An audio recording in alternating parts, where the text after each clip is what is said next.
Hello and welcome, I'm Joshua Barnes and you're watching NewsX World. Let's first take a look at our top stories. Ukraine says that Russia has launched a huge attack on its capital, leaving at least 15 people injured. The reported overnight missile and drone assault comes as talks over a ceasefire continue to stall after brief direct talks in Istanbul earlier this month. Meanwhile, Russia and Ukraine have both confirmed that 307 prisoners of war have been exchanged on the second day of a swap. Both countries agreed to return 1,000 troops at the talks in Turkey.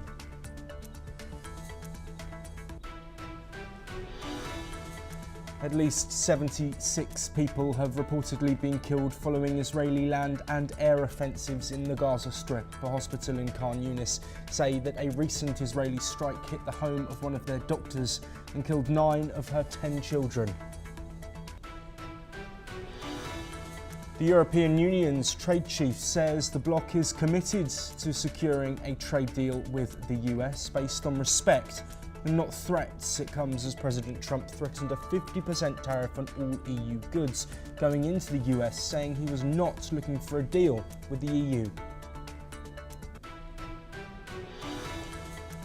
A US judge has temporarily blocked the Trump administration from stopping Harvard University from enrolling international students. Trump has already cut billions in funding for the Ivy League school amid ongoing disputes over free speech and anti-Semitism on campus. Syria's new government have hailed the Trump administration's lifting of US sanctions as a positive step. Meanwhile, Syrian President Ahmed al-Sharaa holds talks with Turkish leader Erdogan, according to local media reports. An all-party delegation from India is in Bahrain as the country continues reaching out to other nations following the Pahalgam terror attack and tensions with Pakistan. The Indian embassy in Bahrain says cross-border terrorism will be highlighted in all engagements. The International Monetary Fund says it has held constructive talks with Pakistani officials over the country's upcoming budget. The IMF says bailout funds cannot support the government budget, saying deviations will impact the PAC programme.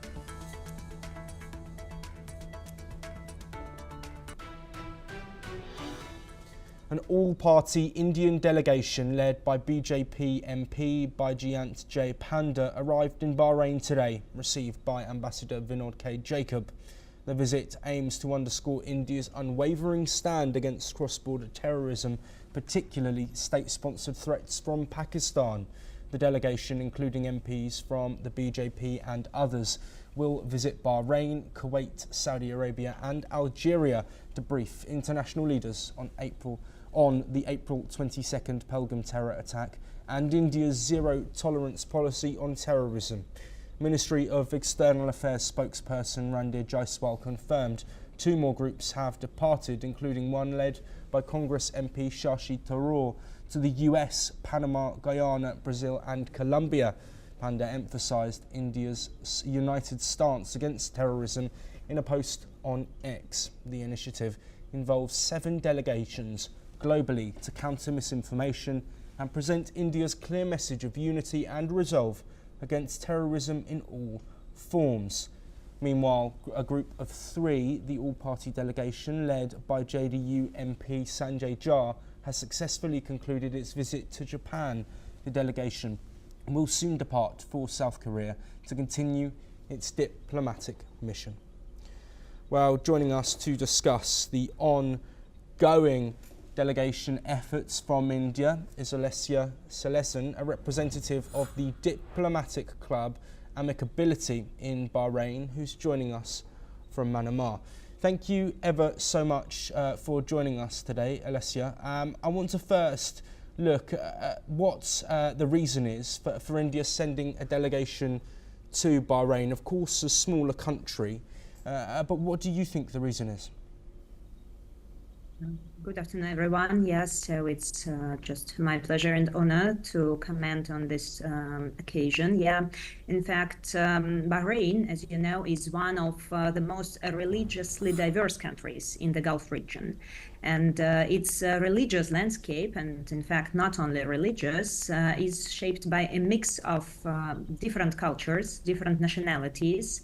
And Bahrain is, so to speak, neutral and always follows the rules of negotiations, the style of peaceful talks, and also doesn't represent any kind of, aggressive behavior to nobody. That's why I think it's just one of the main reasons why All Indian delegation has chosen Bahrain for its visit. Yes, and looking at the regional sort of efforts and what will be needed moving forward to avoid any potential confrontation, how can Bahrain be at the centre of that, given that we of course saw the devastating Pahalgam terror attack that was then followed by provocations and tensions that at points looked like it could lead to an all-out war? Yeah, sure. It's awful tragic, yes, to all people. But you see, in overall, in our diplomatic club, which I represent, our club is called Amicability. In our club, we do disapprove any kind of cruel or terror measures, tensions. And Bahrain can be interpreted, yeah, can be demonstrated here as a neutral platform, yes, for dialogue. That's why I suppose that all the issues and tensions that arise between two countries, yeah, India and Pakistan, can got some support here in Bahrain. Yes, I mean for promoting these peaceful measures, yeah, for dialogue. Alessia, let's look slightly broader than Bahrain now. Let's look at some of West Asia, the Gulf nations, also, of course, South Asia too. Given that there is still concern about this cross-border terrorism, what do you think that the group of countries within this region need to do to make sure that any further provocation isn't carried out? So you see, I suppose that Bahrain, as well as other GCC countries, I mean countries in the Gulf, they can be taken as a strategic positioning, yes, and with all this increasing instability in South Asia, including tensions, as already mentioned, yeah, with Pakistan and India, I suppose that they need to solidify, yeah, its relationship with countries such as Bahrain and other countries in GCC to secure support on international platforms and also together, I mean, unite their efforts, yeah, for future communication and future solution, yes, to this problem and these tensions. Yes, Alessia, to bring an end to our discussion, I do want to look specifically at the conversations that are happening right now with Bahrain. We know they're going to be happening in the United States and other countries, and they've just finished in Japan as well. India have been very clear that they want to set the story straight about what happened with the terrorist attack in Pahalgam, what happened in Operation Sindoor, and the terrorist infrastructure that was hit and targeted. How big of an issue is terrorism to the geopolitical community currently, not just in India, but also elsewhere? So, I'm not a real expert, yes, and it's not my position to comment on such a huge territory in general, yes, but of course many countries are affected by terrorism and some other, extremist ideologies. But as for the Middle East, as you know, by religion and also by nature, these people are more oriented on peaceful talks, yes, and on a discussion and communication of all problems. That's why I suppose this initiative, yeah, should be taken, yeah, by all countries. Alessia Selezan, apologies for putting you on the spot there with that question. Thank you very much for your insights and your expertise. We will, of course, be across all of the developments as those diplomatic conversations happen with the all-party delegations. We move on now, though, and the International Monetary Fund has defended its decision to release another $1 billion to Pakistan under its $7 billion extended fund. This comes despite a strong opposition from India. IMF spokesperson Julie Kozak said Pakistan had met all conditions, including key reforms, and the board approved the payment after a thorough programme review. The funds are meant to support Pakistan's balance of payments and cannot be used to finance the government's budget directly. Talks are ongoing in Islamabad over the 2025-26 budget, which Pakistan has postponed until June the 10th. The IMF mission chief, Nathan Porter, said discussions have focused on boosting revenue through tax reforms, controlling spending and achieving a primary surplus of 1.6% of the GDP. India has expressed strong concerns, claiming the funds could be diverted to fund cross-border terrorism, but the IMF says strict monitoring and structural conditions are in place to prevent such misuse.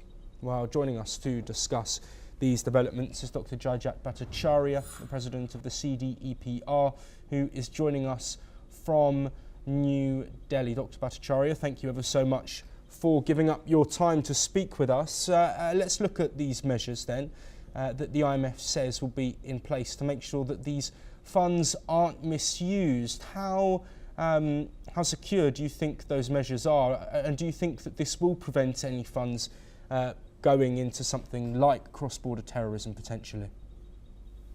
I don't think it'll be wise to believe that there is a process to ensure that the funds won't be misused.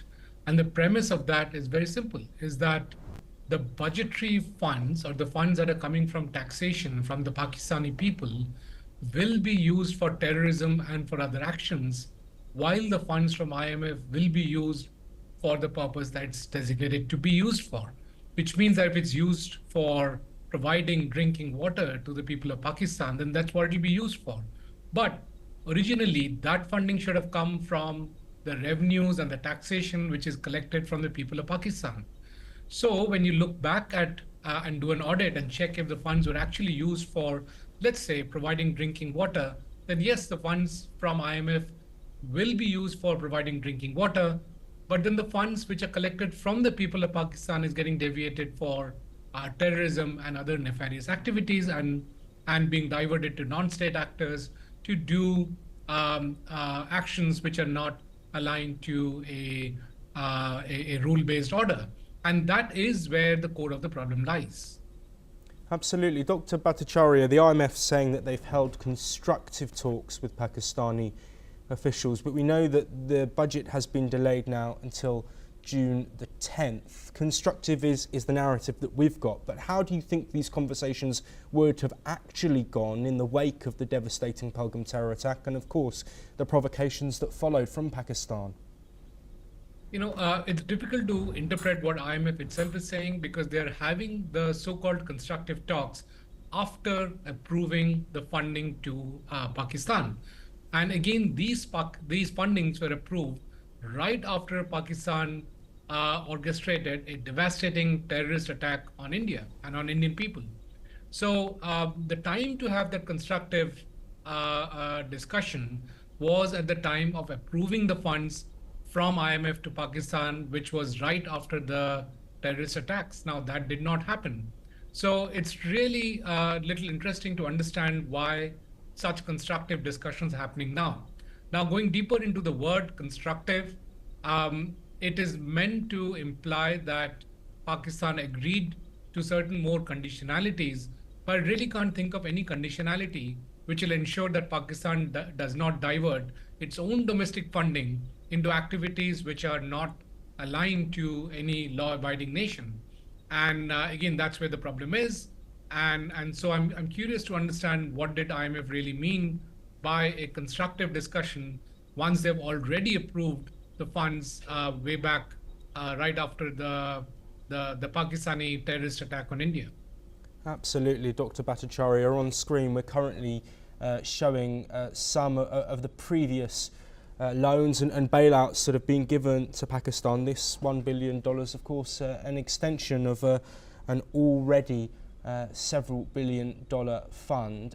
Can you provide some of our global audience with some context, Dr. Bhattacharya, about why these loans have been put in place, why they've been agreed, and given the recent violence and terrorism and tensions, why they've been followed through with? So if you can step back, Pakistan has been the recipient of the highest number of bailouts from IMF.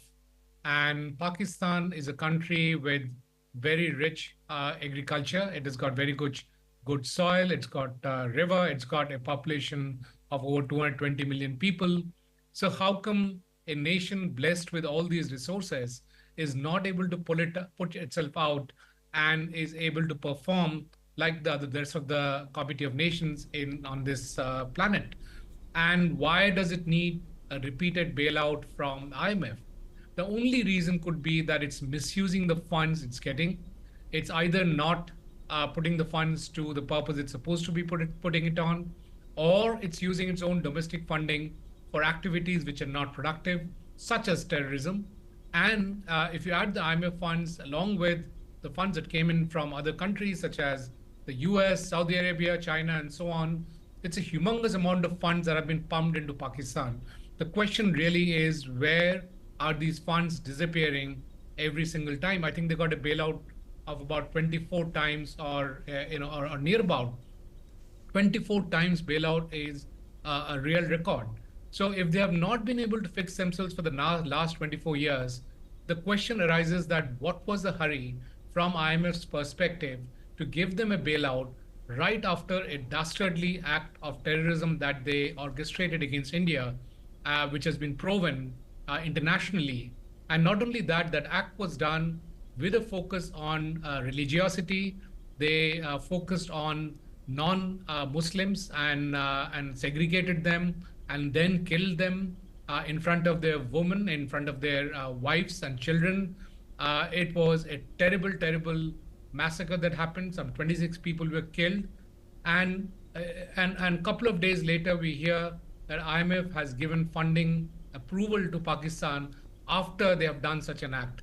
So it becomes a really curious situation, especially when we look at it in the context of FATF, where FATF says that if there are entities involved in funding terrorism, they should be put on the gray list, the blacklist.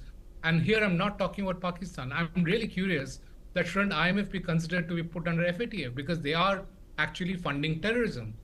And the path to that funding is very clear to anyone who scratches the top of this funding exercise. So that's really the background, and it's very, very simple. Pakistan has been carrying out terrorism in India and the rest of the world. The known terrorists such as Osama bin Laden have been found to be right next to their military garrisons.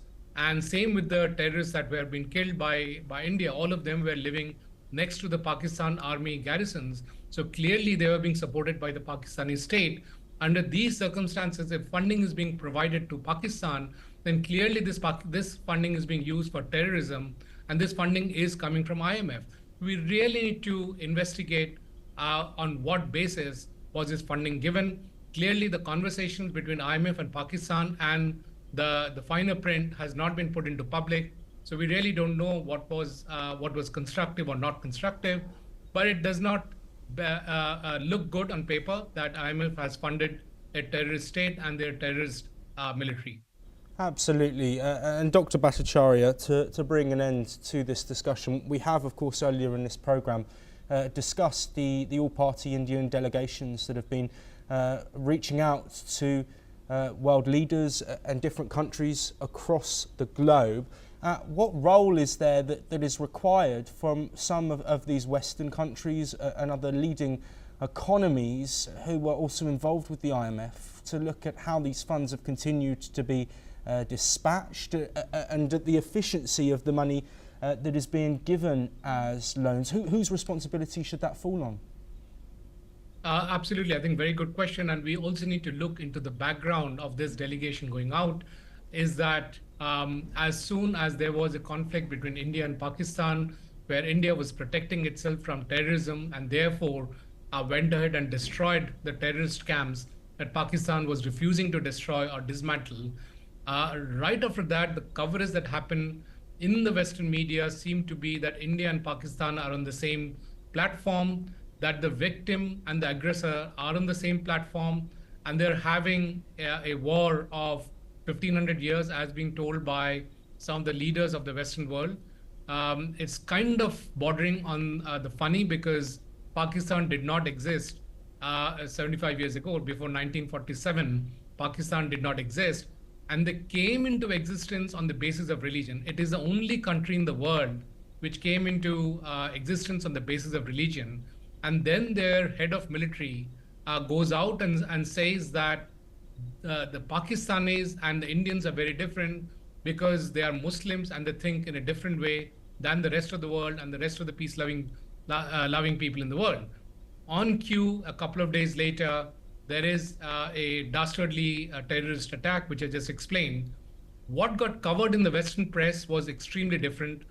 Post that, it was a downright military victory that India had. The air defense systems of Pakistan were shattered. A number of Pakistani aircrafts were downed. But what we heard is a propaganda in thin air from the Pakistan side that they are downed India's Rafale and multiple other aircrafts, which was a joke because there was no evidence whatsoever available. The satellite picture that was shown of some bombing that Pakistan did just had a black mark and did not correlate with the location that they said there was a bombing on, whereas India provided very, very clear, backed up claims of the military victory, the decisive military victory that India had, and the fact that Pakistan begged for this conflict to be ended. From India's side, the point was India never needed that conflict. India's sole objective was to remove the terrorist camps in Pakistan, which is done. It was the Pakistani military which reacted because they needed to consolidate their base in Pakistan. It's a surprising case where India won militarily, but Pakistan's generals achieved their objectives, which is to show to their country that they are still important. And these are the narrations which needs to be countered. Otherwise, we are actually rewarding the act of terrorism, which is dangerous for every person in the world. And that's where this delegation is going out to really put down what's happening on the ground and back it up with the proofs, which are very, very hard proofs, which I'm sure all other militaries in the world can check because they also have their military satellites and intelligence to double check what India is claiming.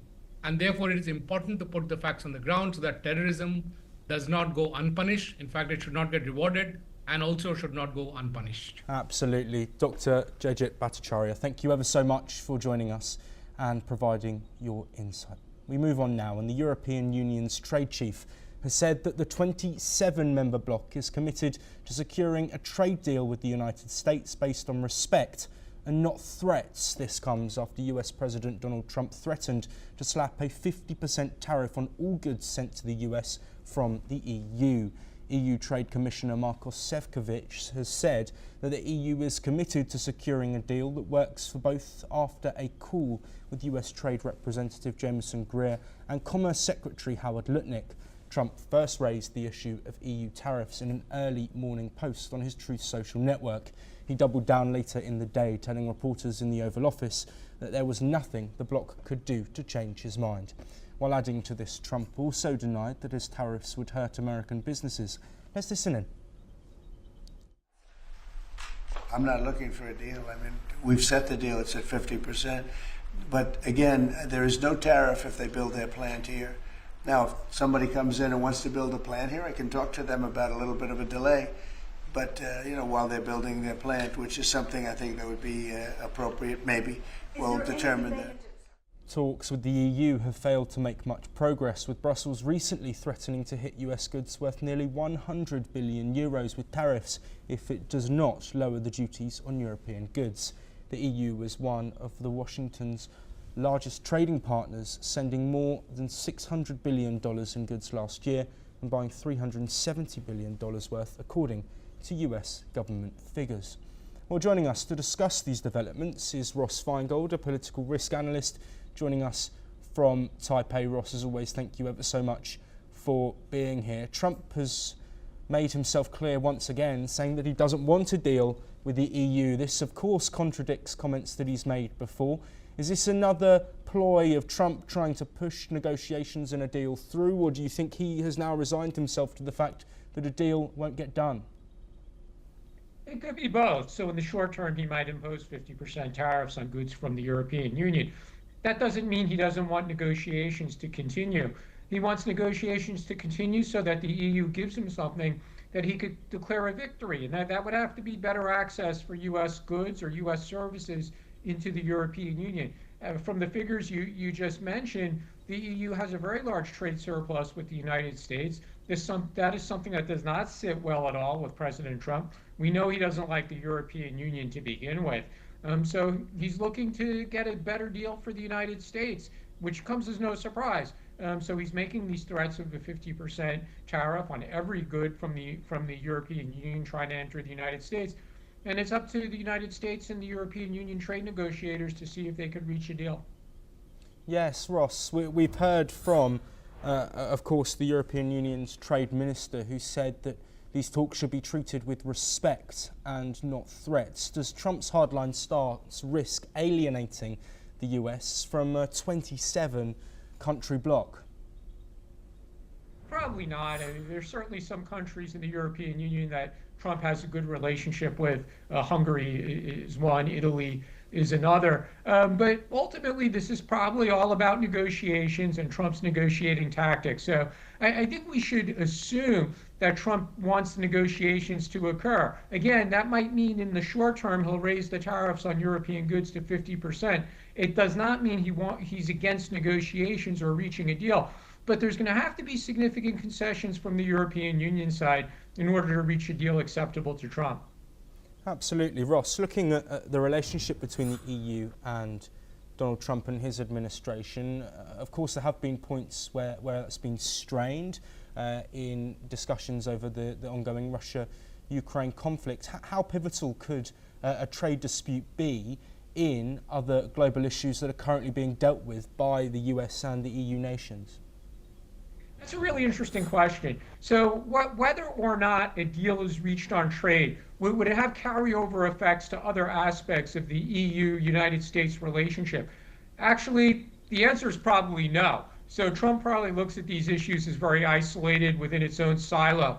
I do think that Trump is willing to negotiate a trade deal with the European Union if there's concessions from the EU side. Does that mean that Trump would agree with the European Union on policy towards Ukraine and Russia or on other issues? The answer is probably no. So I think it's safer to assume that Trump looks at these issues in isolation and not interconnected. Absolutely. And Ross, I want to end this discussion by bringing it back to Trump's tariffs and ongoing discussions. We've seen a deal agreed with the United Kingdom. We know a deal is close with India after multiple conversations, including JD Vance and Prime Minister Narendra Modi. But given conversations are still ongoing with many nations, do you think this is taking longer than Trump thought it would? And do you think if we get to the end of this sort of 90-day 10% period that we will see his Liberation Day tariffs come into effect and hit global markets as they were planning to, which could, of course, cause shockwaves to the economy? Despite the rhetoric that Trump might use from time to time, I think he knows that these negotiations are very complex and time-consuming. I don't think he assumes that the trade negotiations with any trade partner, whether that's the UK, India, the EU, or other trading partners like Japan or South Korea, Taiwan, I don't think Trump assumes that they'll take place very quickly. So I think he knows that these can be very complex and time-consuming. So again, maybe when the 90 days are up, he'll extend the discount for the European Union. He might impose the 50% tariff, but ultimately I think he's still willing to negotiate. Absolutely. Ross Feingold, thank you ever so much, as always, for providing us your insight. That is all that we have time for, but we will be back very soon with more of your latest breaking international news.